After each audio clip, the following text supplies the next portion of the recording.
السلام علیکم ورحمۃ اللہ وبرکاتہ، میرے چینل میں خوش آمدید۔ آج کی اس ویڈیو میں آپ کے ساتھ کچھ احادیث مبارکہ شیئر کروں گی، تو چلیں ویڈیو کو سٹارٹ کرتے ہیں۔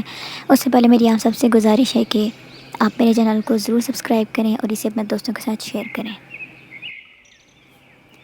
رزق انسان کی تلاش میں رہتا ہے۔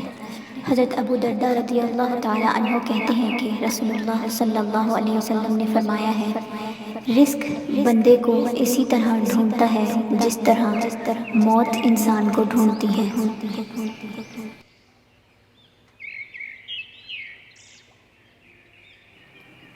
حضور پاک صلی اللہ علیہ وسلم نے فرمایا، جو آدمی تھوڑی سی روزی پر راضی ہو جاتا ہے، اللہ تعالیٰ اس کے تھوڑے سے عمل پر راضی ہو جاتا ہے۔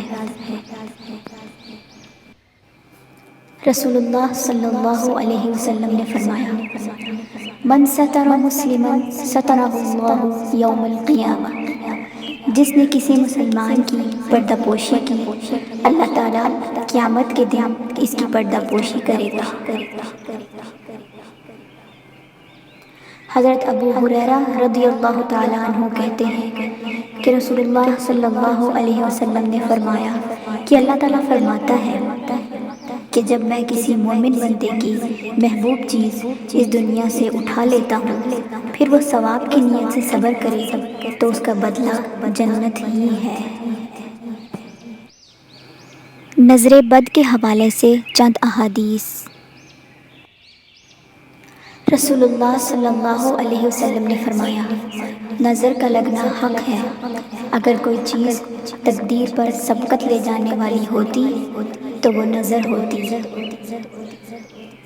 رسول اللہ صلی اللہ علیہ وسلم نے فرمایا، میری امت میں اللہ کی کتاب لوح محفوظ، اس کے فیصلے اور تقدیر کے بعد سب سے زیادہ تعداد نظر بد کے اثرات سے مرنے والوں کی ہوگی۔ رسول اللہ صلی اللہ علیہ وسلم نے فرمایا، نظر بد ایک اچھے بھلے انسان کو قبر میں اور اونٹ کو ہنڈیا میں داخل کر دیتی ہے۔